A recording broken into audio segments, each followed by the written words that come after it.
The dish of Duffy is a dish more complex. We need a small broccolo, some sausage, some onions, and some small tomatoes. Let's prepare our dish. It's very simple to prepare.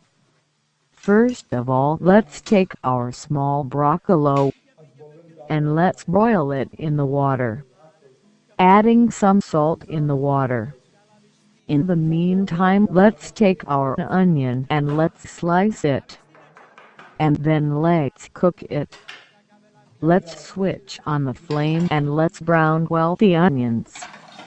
Let's cut the sausage in some small parts, and let's cook it together with the onion. Let's add some hot black pepper. Let's cook for some minutes. Let's drain the small broccolo.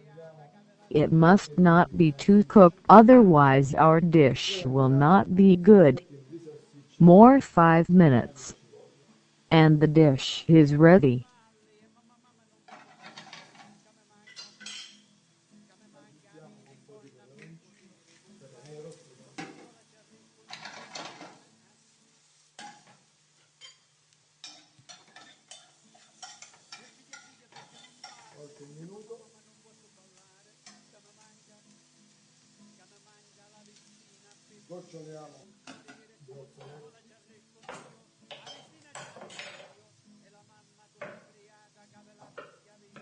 Devono essere troppo corti, se no si rischia di sdolorare tutto.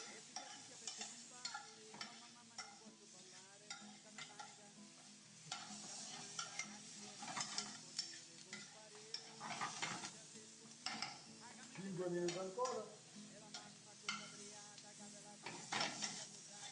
e tacca.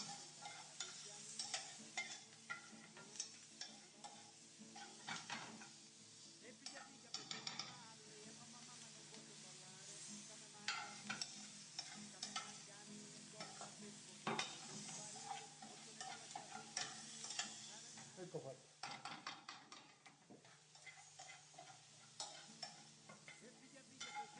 Andiamo a servire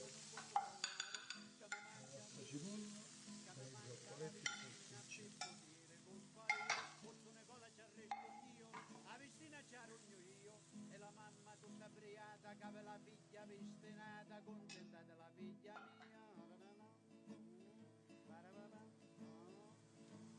Un buon appetito.